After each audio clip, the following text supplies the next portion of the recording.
La recette du jour, c'est une verrine des vergers normands, une mousse de poire et pommes fondantes au caramel de cidre. Pour cette recette, nous avons besoin de 25 g de beurre, d'une pomme Granny Smith, de 2 poires Williams, de 25 cl de crème liquide entière, de 150 g de sucre, de 3 feuilles de gélatine, d'une gousse de vanille, de 25 cl d'eau et de 75 cl de cidre. Donc on va commencer par faire réduire notre cidre. Donc on va mettre à peu près un demi-litre. Donc on va le faire chauffer jusqu'à ce qu'on ait une consistance un petit peu sirupeuse.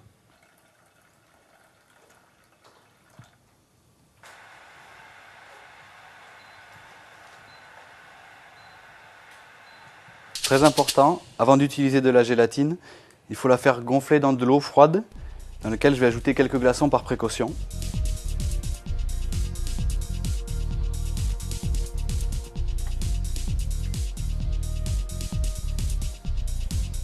On va maintenant préparer notre mousse de poire. Donc pour ceci, on va commencer par éplucher les poires.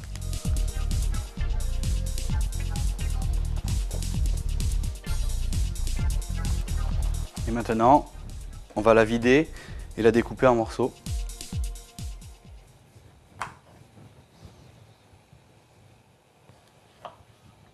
Donc avec la pointe du couteau, on vient enlever le centre de la poire. Ensuite, on va découper nos poires donc, en morceaux plus ou moins réguliers. On va les pocher ensuite dans un sirop avec un petit peu de cidre et de sucre. Et l'ensemble sera mixé. On va garder une demi-poire, ça sera pour la décoration. On va découper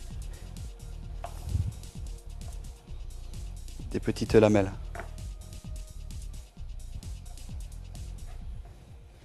Pour parfumer le sirop des poires, on va ajouter une demi-gousse de vanille.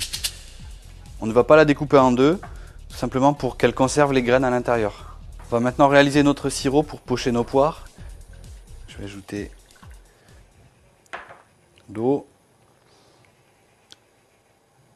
100 g de sucre.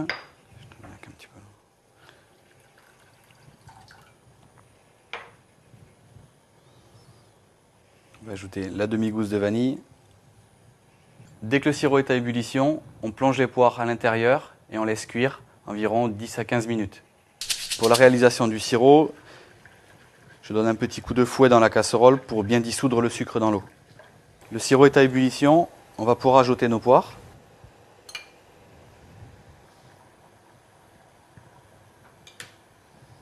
On va maintenant passer à la préparation des pommes fondantes.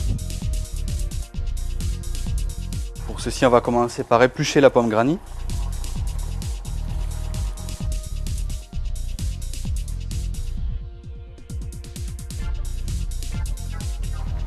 On va la couper en deux pour pouvoir enlever le cœur. Donc, le même principe, on tourne avec la pointe du couteau.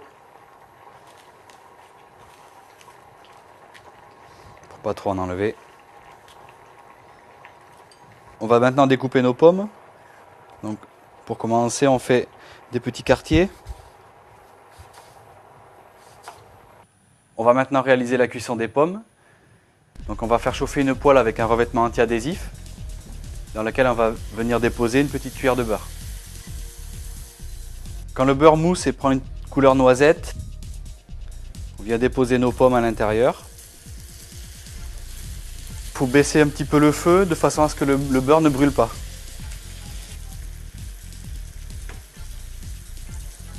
On va maintenant terminer le caramel de cidre. Donc le cidre a réduit de moitié. Il a pris une jolie couleur caramélisée. On va rajouter 5 cl de crème liquide. Et on termine par une noix de beurre. Voilà, on a la consistance d'un caramel.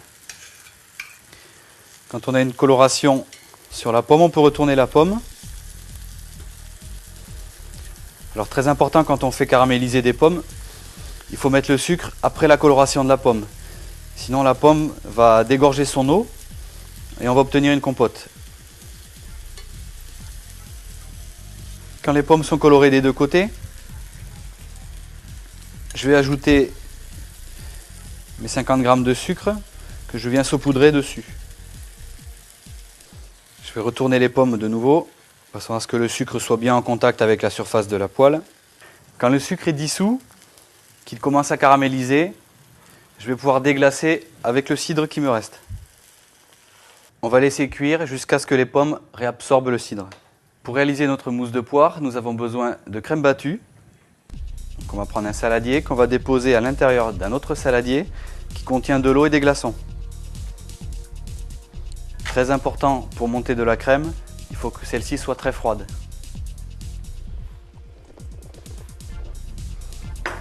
Le choix de la crème est aussi important. Il faut choisir une crème entière, tout simplement parce qu'une crème allégée ne peut pas monter. Elle ne contient pas assez de matière grasse. Quand les poires sont cuites, elles deviennent translucides.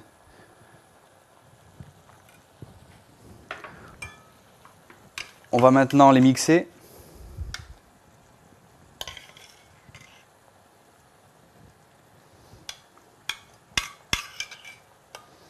Sans prendre la totalité du sirop.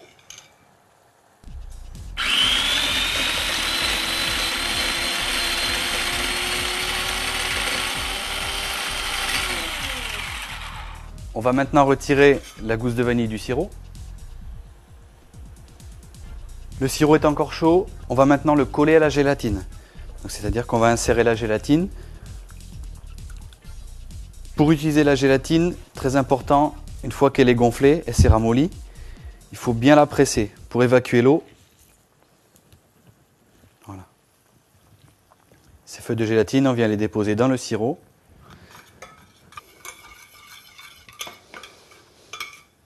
Notre purée de poire, on l'a déposée dans un saladier qu'on a déposé également sur des glaçons. Ceci c'est pour la refroidir un petit peu.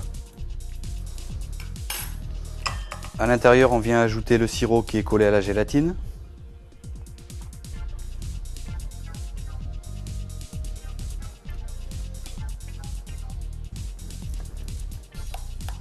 En refroidissant, la gélatine va commencer à épaissir.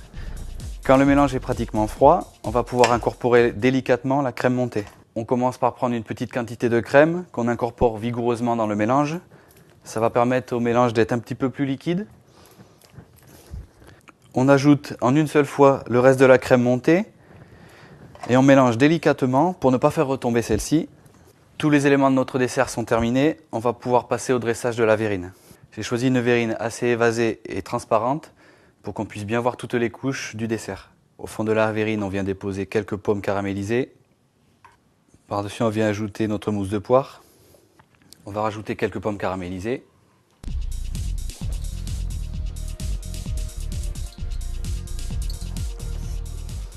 Les morceaux de poire qu'on avait découpés et gardés pour la décoration. Donc, la poire crue. Ça vient amener une petite pointe de fraîcheur dans l'assiette. Pour qu'il soit beaucoup plus facile à verser dans la verrine, n'hésitez pas à tiédir le caramel de cidre.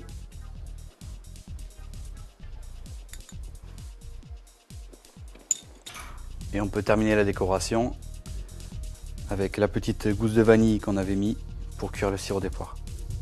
Notre verrine des vergers normands est maintenant terminée, elle est prête à être dégustée.